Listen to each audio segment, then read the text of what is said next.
The silence in Julian Vance's office was a physical presence, as sterile and polished as the floor-to-ceiling glass that framed his kingdom. From 50 stories up, the city was a silent, sprawling circuit board, and he was its master controller. He had a portfolio that could swallow small countries, a reputation that preceded him like a shockwave, and an emptiness in his chest so vast it echoed. The chrome desk reflected a man who had everything and held nothing. His world was a fortress built of success, its walls so high they blocked out the sun. The jarring ring of his private line was a violation.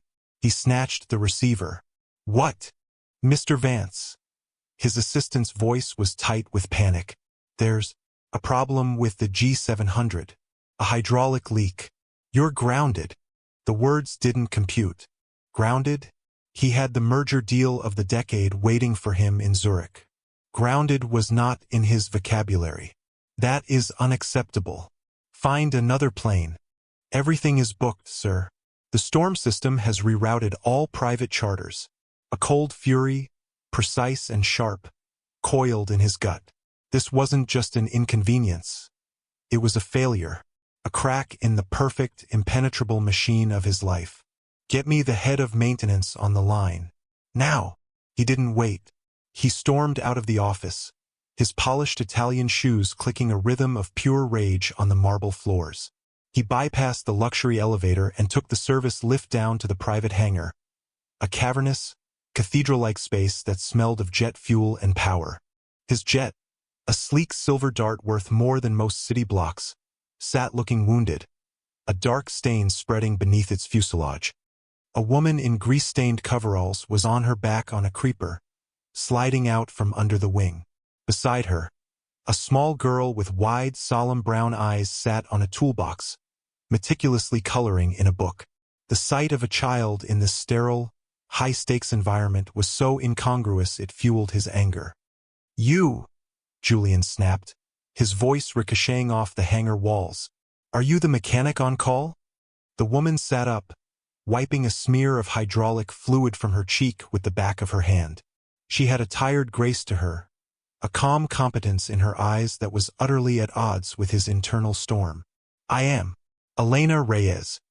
"I don't care what your name is," he said, the words like ice chips. "I have a meeting in Zurich that will define the next decade of my company. That plane needs to be in the air in 1 hour." Elena stood up slowly, her gaze unwavering. She looked from his furious face to the complex machinery of the aircraft. "Sir, this is a primary hydraulic line failure. It's not a quick fix. To fly in this condition would be suicidal." "I don't pay for excuses. I pay for results." Julian bit back, gesturing wildly at the jet. "I need that plane in the air. I don't care what it takes. Fix this jet or you're fired." The little girl looked up from her coloring book, her crayon frozen mid-stroke. Her lower lip trembled. Elena placed a calming hand on her daughter's shoulder before turning back to Julian, her expression hardening not with fear, but with a quiet, unshakable dignity. "My name is Elena Reyes," she repeated, her voice low but firm. "And this is my daughter, Maya. I will fix your plane, Mr. Vance. But I will do it correctly and I will do it safely. And I will not be spoken to that way, especially not in front of her. The plane will be ready when it is ready." For the first time in a decade, Julian Vance was left utterly speechless.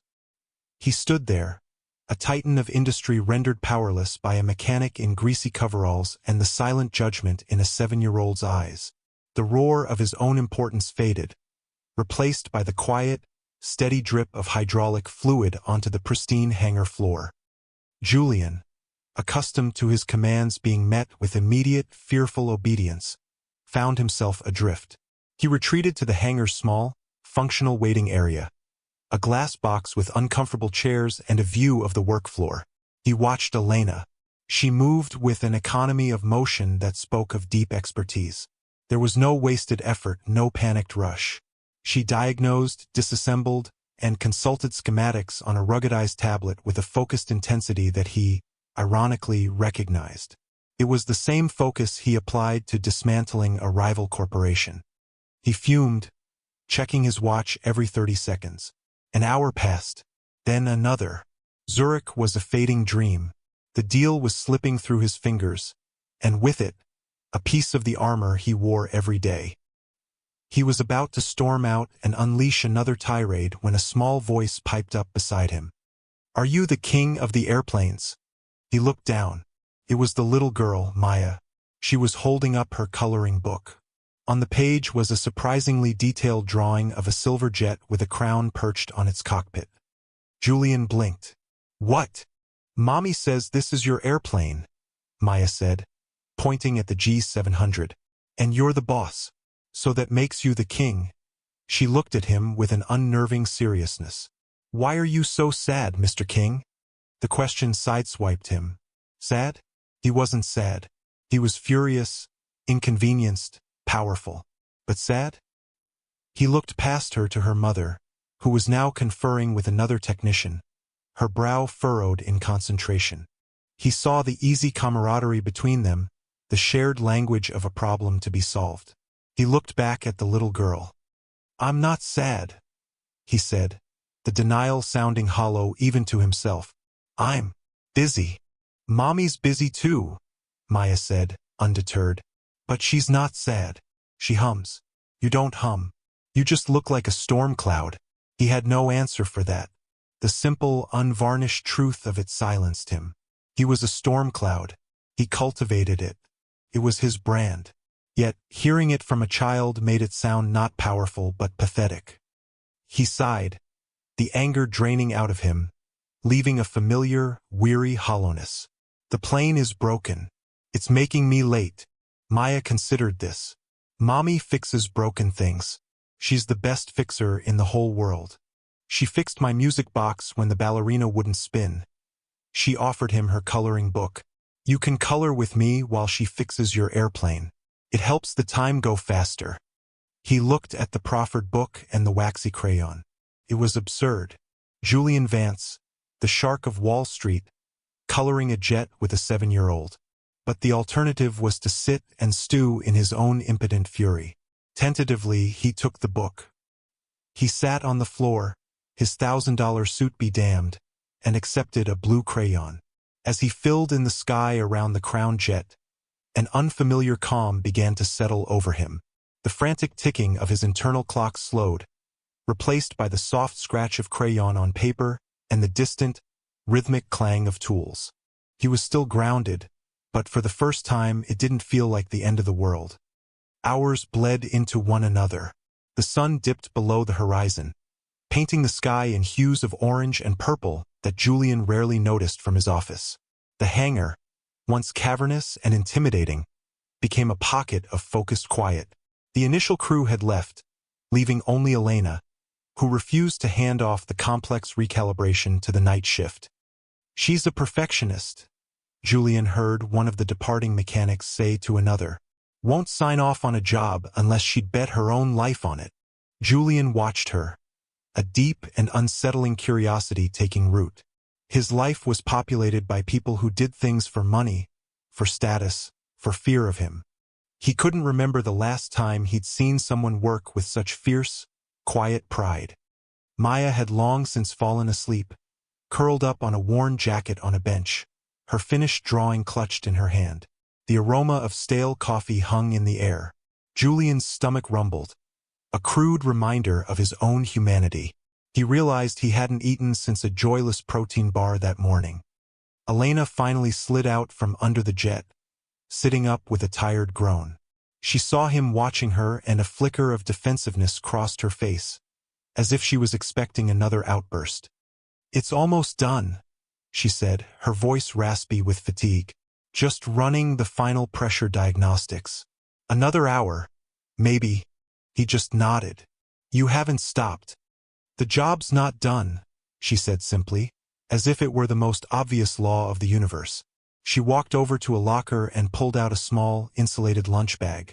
From it, she produced 2 sandwiches wrapped in wax paper and a thermos. She poured a cup of what smelled like tea and then, after a moment's hesitation, poured a second into the thermos lid. She walked over and offered it to him. "You must be hungry," she said. It wasn't a question. He took the makeshift cup, the warmth seeping into his cold hands. "Thank you." They sat in a companionable silence for a few moments, the only sounds the low hum of the diagnostic machine and Maya's soft breathing. The sandwich was simple, turkey and cheese on whole wheat, but it tasted like the finest meal he'd ever had. "Why do you do this?" he asked, the question surprising even himself. "This kind of work. Long hours. Demanding clients," he gestured vaguely at himself. Elena took a slow sip of her tea before answering. She looked over at the sleeping form of her daughter.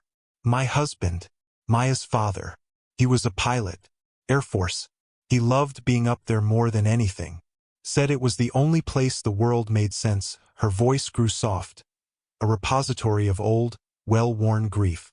"He died in a training accident, a mechanical failure, a bolt that hadn't been torqued to spec." She paused, her gaze distant. "After he was gone, I needed to understand. I needed to be close to his world. I went back to school, got my A&P license. I wanted to make sure that what happened to him never happened to anyone else if I could help it. Every bolt I tighten, every system I check. I'm keeping a promise to him. And it allows me to be here for her." She nodded towards Maya. "The hours can be tough, but the pay is steady. And she needs that. She needs me." Julian looked at this woman, who had turned her deepest pain into a shield for others, into a life of purpose and protection. His own life, in that moment, felt profoundly shallow. His own past trauma, a bitter betrayal in business that had left him paranoid and ruthless, had turned him inward, making him build walls. Elena had used hers to build a bridge. He looked at the half-eaten sandwich in his hand, at the sleeping child, and at the woman whose integrity was as solid and real as the engines she meticulously repaired. The merger in Zurich suddenly seemed very, very small. The jet was finally cleared for flight just before midnight. Julian, however, didn't leave. The next day, he found himself driving not to his office tower, but back to the private airfield. He told himself it was a prudent follow-up, a necessary security check on a multimillion-dollar asset. He brought coffee, not the bitter sludge from the hangar's machine, but a premium blend from a downtown barista. He found Elena in a different part of the hangar, working on a smaller propeller plane. Maya was at a small, child-sized workbench nearby, carefully assembling a wooden model of a biplane. "Mr. King," Maya shouted with delight when she saw him. "You came back." Elena looked up, surprised. A faint blush colored her cheeks. "Mr. Vance, is there a problem with the G700? "No," he said a little too quickly. "Everything was perfect. I was just in the area." I brought coffee. He felt foolish, like a teenager on a first date. He, who could command boardrooms with a single glance, was fumbling over a cardboard tray of lattes. Elena wiped her hands on a rag and accepted the coffee with a small, genuine smile that made his chest ache. "Thank you. That's very kind." That first visit set a new, unspoken precedent. Julian started finding more and more reasons to be in the area. He'd appear with pastries in the morning or offer to bring them dinner when Elena was working a late shift. He learned that Maya had a delicate respiratory condition that was costly to manage, explaining Elena's relentless work schedule. He stopped seeing the hangar as a place of business and started seeing it as a sanctuary. He learned to distinguish the whine of a turbine from the roar of an ignition. He learned that Elena loved old jazz music, which she played softly on a small radio. He learned that Maya wanted to be a pilot, just like her dad, but also an artist, just like herself. One afternoon, he found Maya struggling with the intricate rigging on her model biplane. The tiny threads were a tangled mess. "It's all wrong," she said, her frustration mounting. "It'll never fly." "Here, let me see," Julian offered, sitting down on the small stool beside her. His large, manicured hands, so used to signing contracts and shaking hands on billion-dollar deals, felt clumsy with the delicate model. But he remembered building models like this as a boy, before his father's expectations had calcified into a demand for success above all else. Patiently, he showed Maya how to loop the thread, how to tie the tiny, precise knots. Elena watched them from a distance, a wrench still in her hand. She saw a tenderness in him, a quiet focus that was entirely different from the cold fury of their first meeting. She saw the way his shoulders relaxed when Maya laughed, the way a genuine smile, not a smirk, touched his lips. The man who had threatened her job was slowly being replaced by someone else entirely, someone she was becoming dangerously drawn to. These visits became the anchor of his week. The sterile silence of his penthouse felt more oppressive than ever, the boardroom meetings more pointless. He was living a double life. The ruthless CEO in the glass tower, and the quiet man who found peace in a noisy hangar, helping a little girl build a wooden plane. He was beginning to realize that the broken thing he most needed to fix wasn't his jet. It was himself. During one late evening visit, as rain lashed against the hangar's corrugated metal roof, the conversation deepened. Maya was asleep in the small office, and the jazz on the radio was low and melancholic. The rhythmic drumming of the rain created a sense of intimacy, a bubble of quiet in the vast, dark space. "You never talk about yourself?" Elena said softly, sipping the tea he'd brought. "Other than being the king of the airplanes." Julian managed a weak smile. The question hung in the air, an invitation he hadn't received in years. He looked at her earnest, open face, and the walls he had so carefully constructed felt, for the first time, like a prison. He took a deep breath. "I wasn't always like this," he began, the words feeling foreign in his mouth. "My first company, I built it from nothing with my best friend. We were brothers. I was engaged to a woman I thought I'd spend my life with." He stared out at the rain-streaked tarmac, seeing ghosts. It turned out they were in it together. They leveraged the company, sold off the patents I developed, and pushed me out with nothing. They got married 6 months later. I lost everything in a single week. My business, my best friend, my fiancée. He finally looked at Elena, his eyes raw with a pain he hadn't acknowledged in a decade. "I swore I would never be that vulnerable again. I rebuilt. I became 10 times more successful, 100 times more ruthless. I made sure I was the one with the power, that I would never have to trust anyone again. It worked. I got the money, the empire, and this." He gestured to the empty space around him, a space that symbolized his life. A fortress, safe, but empty. Elena listened without interruption, her expression a mixture of compassion and understanding. When he finished, she didn't offer platitudes or easy reassurances. She simply reached out and placed her hand over his on the table. Her touch was warm, calloused, and real. "A fortress can also be a prison, Julian." His name on her lips sounded different. Not a title to be feared, but a person to be seen. In that moment, the confession unburdened him, but it also terrified him. He was letting her in. The next day, the outside world intruded. Marcus Thorne, Julian's COO, and a man molded in Julian's own former image of relentless ambition, requested an urgent meeting. "Julian," Marcus began, sliding a sleek tablet across the polished desk. "We have a potential image problem. It's about your recent activities." On the screen was a file, Elena's file, contained candid photos of Julian at the hangar, laughing with Maya, talking with Elena. It also contained Elena's complete employee record, her financial statements showing the debt from Maya's medical care, and a heavily highlighted note about a minor workplace dispute she'd had at a previous job years ago. "She's a liability," Marcus said, his voice smooth and cold. "A single mother with significant medical debt, working in close proximity to a billionaire CEO. The press would have a field day. They'll paint her as a gold digger, and you as a fool. With the Vander Kellen merger at its most delicate stage, we can't afford this kind of distraction. It looks unseemly." Julian felt a familiar cold rage return. But this time, it wasn't directed at an inconvenience. It was directed at Marcus, at the ugly, cynical world he represented, the world he had built. "She is a good person and the best mechanic we have." "That's irrelevant," Marcus countered, unfazed. "This is about perception and managing risk. I'm advising you, as your COO and your friend, to cut ties. Immediately and cleanly. For the good of the company." Marcus saw the connection to Elena not as a human bond, but as a variable in a profit and loss equation, and he was determined to eliminate it. Julian stared at the file, at the cold, calculated reduction of Elena's life to a series of risk factors. Marcus wasn't just questioning his judgment.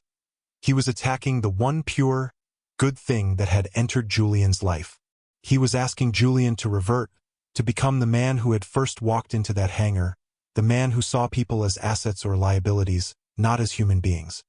"I need you to handle this, Julian," Marcus pressed, his voice dropping to a conspiratorial whisper. "Before it handles us." The threat was clear.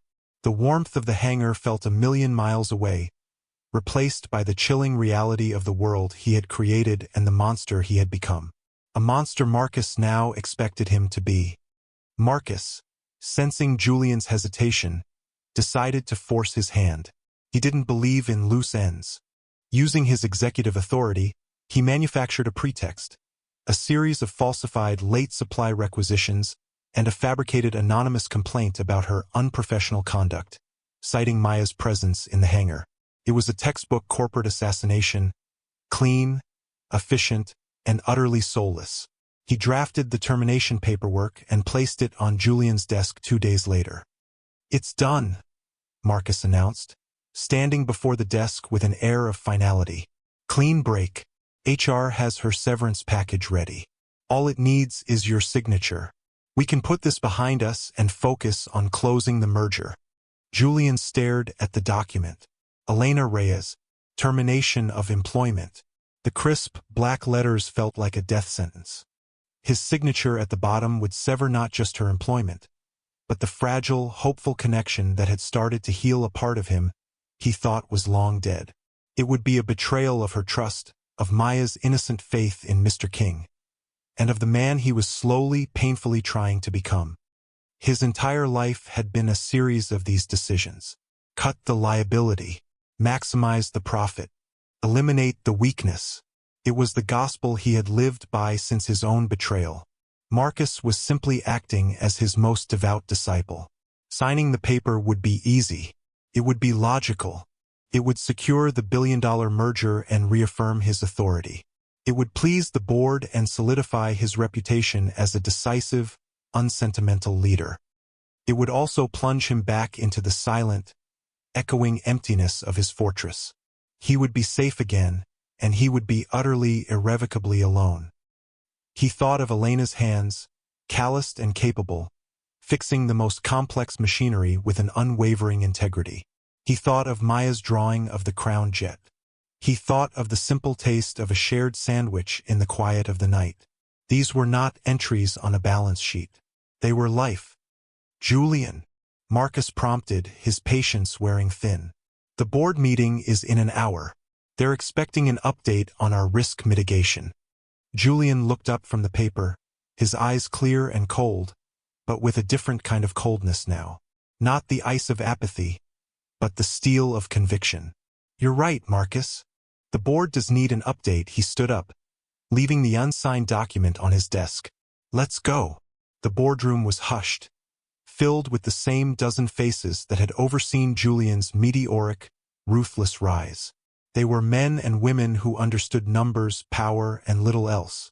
Marcus Thorne stood at the head of the table, a sleek presentation loaded on the screen behind him, ready to praise Julian's decisive action. "Gentlemen, ladies," Julian began, his voice calm and steady as he walked to the front of the room. "Mr. Thorne has brought a significant matter to my attention, one that concerns the fundamental culture of this company." Marcus smiled, preening slightly. This was going better than he'd hoped. "He has identified what he perceives as a liability," Julian continued, his gaze sweeping across the room before landing squarely on his CO. "An employee whose personal circumstances, he believes, represent a threat to our bottom line and public image ahead of the Vander Kellen merger."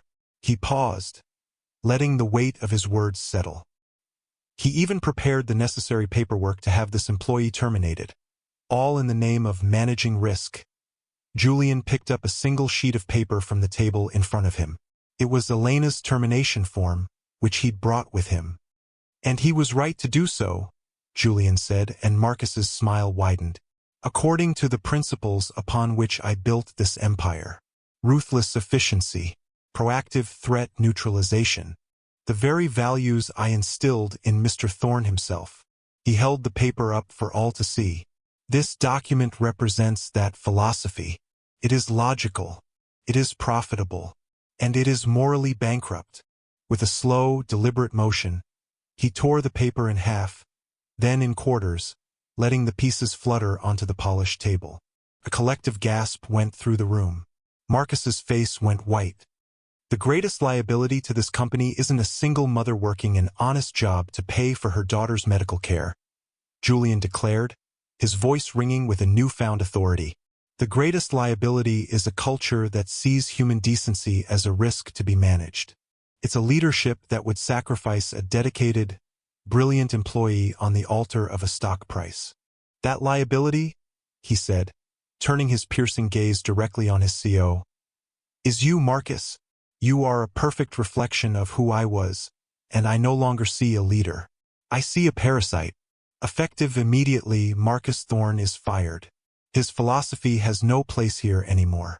We are tabling the merger talks until we conduct a full internal review of our employee support systems. We will establish a new fund to assist employees with catastrophic family medical expenses. We will become a company that invests in its people, not just its assets, because our people are our greatest asset. This meeting is adjourned. He didn't wait for a response.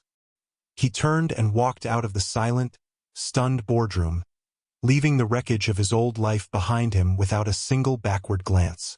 He had never felt so powerful.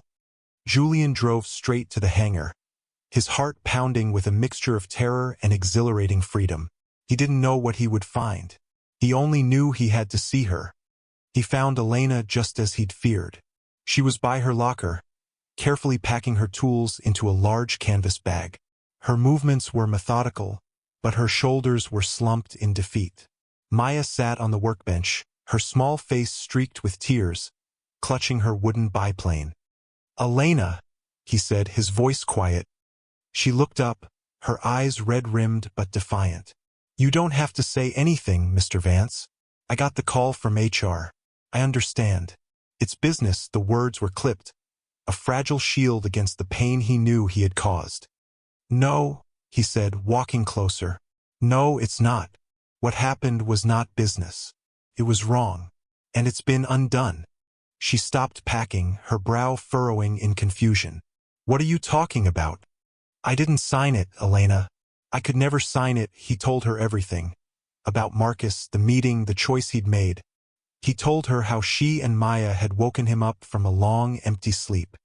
"My whole life," he confessed, his voice thick with emotion, "I've been acquiring things, companies, buildings, assets, but I've never actually built anything that mattered. Not until I met you. You build things. You fix what's broken. You do it with integrity and with love. You taught me what true strength looks like." He was standing in front of her now, the space between them charged with everything left unsaid. "The first thing I ever said to you was a threat. I'd like the next thing I say to be a promise. I don't want to be the king of the airplanes, Maya," he said, his voice dropping as he looked at the little girl. "I just want to be a man your mother could respect. A man who is worthy of being in your lives, if you'll let me." Tears welled in Elena's eyes, but this time they weren't from sorrow. A slow, watery smile spread across her face. "Julian," she whispered, testing his name, making it her own. Maya, seeing her mother's smile, slid off the bench and ran to him. She wrapped her small arms around his legs in a fierce hug. "I knew you were a good king," she mumbled into his trousers. Julian reached down and gently stroked her hair, his own eyes burning. He looked up at Elena over Maya's head, and in her gaze, he saw not just forgiveness, but a shared future. He had torn up a termination paper, but in its place, he had signed a new contract, one for a life he never knew he wanted, but now couldn't imagine living without. The hangar was no longer just a hangar. It was the birthplace of his redemption. 1 year later, the late afternoon sun cast a golden glow across a sprawling backyard. The once neglected garden at the back of the property was now a riot of color, with tomato vines climbing trellises and rose bushes bursting with fragrant blooms. The sterile, chrome and glass penthouse was a distant memory, sold and replaced by a home filled with the warm clutter of a life well lived. A half-finished painting sat on an easel by the window, and the scent of baking bread drifted from the kitchen. In the center of the lawn, Julian knelt, his face alight with a joy he had never known. He was no longer wearing a suit, but a simple polo shirt and jeans. He held the controller for a sophisticated drone, its camera relaying a bird's-eye view to a tablet propped against his knee. "Okay, Captain Maya," he said with mock seriousness. "You have the controls. Nice and easy on the ascent. Remember what we practiced." Maya, now a confident 8-year-old, stood beside him, her small hands expertly guiding the drone's joysticks. Her breathing was even and easy, the country air and the absence of stress having worked wonders. She laughed, a pure, clear sound that was the new soundtrack of Julian's life, as the drone soared gracefully into the blue sky. Elena came out onto the patio, wiping her hands on an apron. She watched them for a moment, her heart full. She watched the man who had stormed into her life with rage and now filled it with laughter. He had not only started the employee medical fund he'd promised, but he had also personally overseen its expansion, transforming Vance Industries into one of the most respected and compassionate employers in the country. He had discovered that building people up was infinitely more satisfying than tearing competitors down. He caught her eye and smiled, a real, unguarded smile that reached deep into his soul. It was a smile she had given him. He had fixed her broken music box, and she, in turn, had fixed his broken life. They had learned that the most complex machines weren't made of wires and gears, but of human hearts, and that the most valuable assets weren't listed on any stock exchange. True wealth was the quiet, unshakable knowledge that after a long day, you had a home to return to and loving arms to welcome you there.